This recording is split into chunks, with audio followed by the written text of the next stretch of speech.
Hola, mi nombre es Ben Yabar, docente de la Escuela de Posgrado Newman y responsable de la asignatura Taller de Investigación número 1. Bueno, en esta oportunidad vamos a desarrollar la lección número 2, que se denomina Consideraciones Iniciales. Entiéndase de que la tesis o el trabajo de investigación que ha sido elegido por el maestrante o el equipo de maestrantes desarrolla pues obviamente 5 capítulos, ¿no? Que viene a ser la parte central de todo el informe de trabajo de investigación o el informe de tesis. Pero previamente ambos tipos de informes presentan consideraciones iniciales que son las mismas, ¿no? Tanto para un informe de tesis o para un informe de trabajo de investigación. ¿Cuáles son esas consideraciones iniciales, sus detalles y alcances? Es lo que vamos a desarrollar en esta segunda lección, ¿no? Entonces, actualmente nos encontramos, ¿no?, dentro de lo que viene a ser la estructura de sesiones, ¿no?, de la asignatura, la número 2, y en una sesión anterior vimos lo que era la introducción, los alcances de la asignatura, y ahora lo que vamos a ver son las consideraciones iniciales que debe tener un informe de trabajo de investigación o un informe de tesis, ¿no?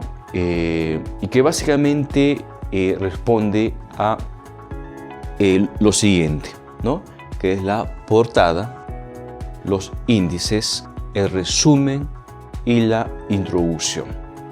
Es decir, esta estructura, ¿no?, que está ahorita plasmada en la pantalla, es la estructura en sí de su informe de tesis o de su informe de trabajo de investigación. La diferencia entre trabajo de investigación o tesis está al interior, ¿no?, de cada una de estos capítulos o secciones de un informe, ¿no?, y que lo vamos a desarrollar en el transcurso de la asignatura.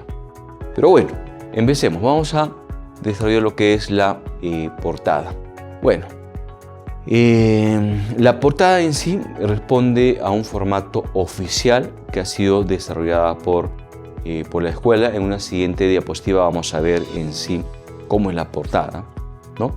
Pero uno debe recurrir al formato oficial, ¿no?, que en su debido momento o en el momento más oportuno, el coordinador del programa, ¿no?, de maestría en administración de negocios le va a hacer llegar. Y también en su momento la ejecutiva, ¿no?, de la Escuela de Posgrado Newman, que justamente hace los seguimientos y la que coordina toda la actividad de trabajo de investigación o la actividad de tesis, seguramente también ante su solicitud o ella a través de su iniciativa les va a transmitir el formato oficial. Ahora, este formato oficial, que lo vamos a ver en un momento, también está acompañado de indicaciones generales de cómo presentar el trabajo de investigación o la tesis, ¿no?, pero en temas de formato, es decir, márgenes, tipo de letra, tamaño de letra y demás, ¿no?, que se debe respetar porque justamente obedece a una estandarización de las tesis o trabajos de investigación, por lo cual justamente no deberían ser alterados, ¿no? A veces, ¿no?, se han encontrado de que los formatos están siendo alterados. Entonces lo que hace, ¿no?, la escuela de posgrado es poder justamente revisar, ¿no?, los informes tanto de tesis o trabajo de investigación son revisados, ¿no?, tanto en forma como en fondo, ¿no? En fondo, quien lo revisan son los docentes guías, el docente informante, el jurado, ya cuando se hace una sustentación. Pero el tema de la forma o el formato es también revisado por ejecutivos, ¿no?, o ejecutivas de la escuela, que justamente antes de que la tesis o el trabajo de investigación sea incorporado al repositorio institucional, el mismo que es público y es una exigencia de la superintendencia que regula todo el accionar de la Escuela de Posgrado Newman, ¿no? Exige de que estos trabajos finales de los estudiantes, que puede ser una tesis o un trabajo de investigación, esté en una plataforma que se llama DSpace, y que a partir de esa plataforma se encuentra en un gran repositorio nacional que se llama Alicia, y donde están alojadas todas las tesis y todos los trabajos de investigación de todas las universidades a nivel nacional. Por eso es muy importante de no solamente preocuparnos por el fondo, es decir, porque el trabajo sea riguroso, ¿no?, sino que también por la forma. Por eso, para empezar, este formato oficial pues no debería ser alterado y se debería respetar sus indicaciones. Justamente en esta segunda diapositiva es que hemos justamente capturado una imagen de cómo es el formato, ¿no? Entonces, este formato sirve para que el estudiante pueda plasmar los primeros datos, ¿no?, generales de su tesis o trabajo de investigación, que va desde el título de la tesis o trabajo de investigación, a qué conduce, a qué grado conduce, en este caso maestro en administración de negocios, luego quiénes son los autores y finalmente quién es ese docente guía que los va a acompañar durante todo el proceso. Ese es el formato. Luego en una segunda página aparecen las indicaciones, ¿no? Pero esa es la portada oficial, que no debería ser alterada, es decir, hay que ver y respetar que se cumpla o se presente esa portada. Eso para empezar. Bueno, luego lo siguiente son los índices, y llamamos índices porque la Escuela de Posgrado Newman toma como referencia lo que es el manual de estilo APA.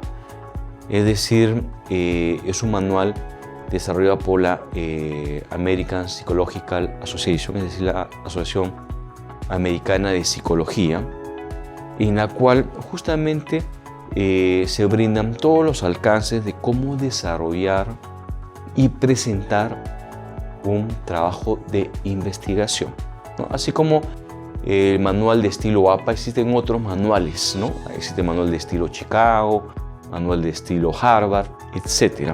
Pero la Escuela de Posgrado Newman usa como referencia, ¿no?, para la presentación de los trabajos académicos desarrollados por los estudiantes, en este caso tesis o trabajo de investigación, el manual de estilo APA. Pero no es en sí que se debe cumplir con todo el manual. Lo que nosotros exigimos a los estudiantes es de que se pueda cumplir con los índices, las citas, la bibliografía y la presentación de tablas y figuras, o sea, cómo se construyen estas, ¿no?, las tablas y las figuras. Entonces, en ese aspecto, indicando pues de que nosotros apelamos al manual de estilo APA en cuanto a lo que viene a ser índices, citas, bibliografía y construcción de tablas y figuras, y de que justamente nosotros exigimos de que el estudiante presente 3 tipos de índices. El índice general, es decir, donde va todo el contenido de trabajo de investigación o la tesis, que debe tener una numeración correlativa, ¿sí? Es decir, si estoy en el capítulo número 2, el primer título o subtítulo de ese capítulo será 2.1 y el siguiente será 2.2, y si ese 2.2 se subdivide será pues 2.2.1 y luego será 2.2.2 y así sucesivamente.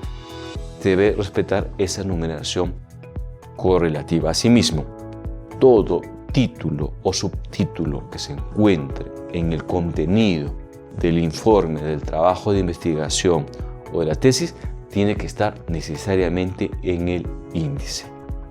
Eso es importante. Todo título o subtítulo obviamente tiene que tener numeración correlativa en el contenido, debe estar también en el índice. Eso es importante. Y luego se presentan 2 índices más, índice de tablas e índice de figuras.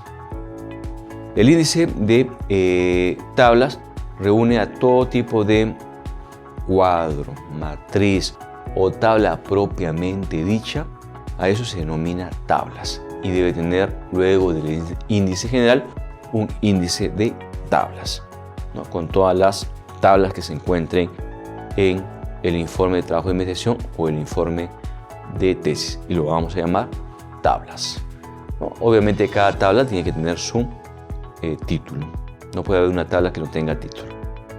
Asimismo, como hay un índice de tablas, también debe haber un índice de figuras. Igual, todo gráfico, figura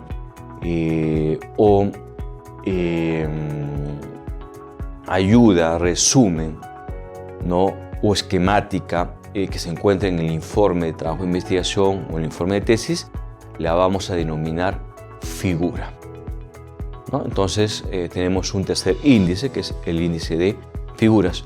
De la misma forma que las tablas, toda figura debe tener su título, ¿no? Entonces, al final, nosotros, luego de la portada, lo que se presenta viene a ser el índice general, el índice de tablas y luego el índice de figuras. En ese orden: índice general, índice de tabla e índice de figuras.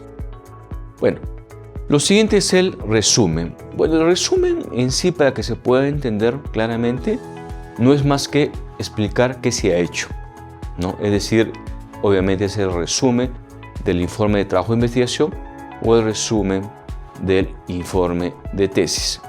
¿Y qué es lo que debe contener? Debe contener los siguientes elementos, ¿no? Primero, explicar el problema o presentar el problema. 2, cuáles son las unidades de investigación, es decir, sobre quiénes específicamente se hace el trabajo de investigación o la tesis, que pueden ser personas, colaboradores, directivos, o pueden ser también organizaciones, ¿no? Esas son las unidades de investigación. Luego la metodología, es decir, qué metodología se usa para que se desarrolle el trabajo de investigación o la tesis, ¿no? Y que esto principalmente responde a los objetivos del trabajo de investigación o la tesis. Luego viene cuáles son esos hallazgos que se han encontrado o los resultados propiamente dicho. Y a partir de eso también cuáles son los aportes que hace el tesista o el maestrante en el desarrollo de su tesis o trabajo de investigación, ¿no? Terminando pues con las conclusiones, ¿no? Que siempre de alguna forma sintetiza ya todo el cumplimiento de los objetivos de una tesis o un trabajo de investigación. Algo también que es importante considerar es de que en el resumen se redacta obviamente en tiempo pasado, porque es algo que se realizó, que se hizo. Entonces tiene que estar redactado en tiempo pasado y siempre la redacción debe ser en tercera persona. No es yo hice, sino se hizo. ¿Ok? Bueno, y para ir culminando, vamos a ver lo que es la introducción. También entender previamente que a veces los tesistas o maestrantes confunden y piensan o le dan las mismas características a un resumen y a una introducción. Pues no. Resumen es qué se hizo. ¿Ok? Tiempo pasado se redacta. Mientras que la introducción ya su nombre lo dice, ¿no? Estamos introduciéndonos, ¿no? A lo que es la presentación del informe de trabajo de investigación o de tesis. Y por esa misma razón exploramos, ¿no? La importancia del problema que se va a buscar analizar o resolver, ¿no? Los trabajos previos que se hayan desarrollado en otros trabajos de investigación científica, ¿no? A través de papers, por ejemplo, ¿no? Principalmente papers, no tesis, u otros trabajos de investigación desarrollados por maestrantes, sino trabajos de investigación académica desarrollados por investigadores de universidades principalmente, ¿no? Y que esto se traduce a través de papers. Luego, aproximarnos a cómo se podría resolver el problema y que obviamente este trabajo ayudará pues a resolverlo. Y finalmente, la presentación de los capítulos. ¿no? Y ya se indicaba de que los trabajos de investigación, la tesis, reúnen hasta 5 capítulos. Entonces hay que presentar un capítulo por párrafo, es decir, en 5 párrafos se presentan los capítulos. Algo más, y en sí toda la tesis se redacta en tercera persona. La introducción obviamente no va en tiempo pasado. Bueno, estamos llegando a la parte final de la segunda lección, denominada consideraciones iniciales. Ya en una siguiente lección, la número 3, vamos a desarrollar todo lo correspondiente a lo que es los antecedentes del estudio que corresponden al capítulo número 1 de su trabajo de investigación o de su tesis. Gracias.